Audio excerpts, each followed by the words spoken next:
Hello everyone, welcome to BRiso. Today is the next class of Etsy, and today I will tell you how you can actually hide the receipt from Amazon. Like when you are ordering the product and you're doing dropshipping and now you have to fulfill the order, or you can hide the receipt. And hiding the receipt is very, very important. So make sure that you hide the receipt. So this is the way. Let's go on to the screen.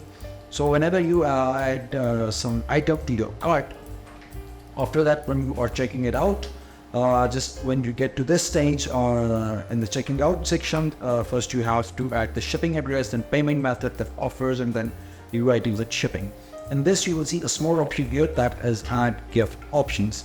Just simply click here and make sure this is Gemix, this item as a gift.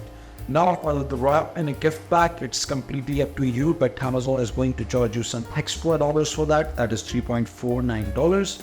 Other than that, if you don't check this option, it's good to go.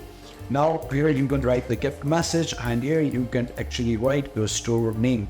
Like if the store name of your Etsy shop is more like BRiso, you press here from BRiso and you will see enjoy your gift and click on save gift options. After that, it will take some time to load, and now you can see this product as a gift, and whenever you send a gift to someone, you don't send a receipt. So this is the way how you can actually hide the receipt when ordering from Amazon. Or simply click on place your order in PKR, and that's it. All done. Thank you.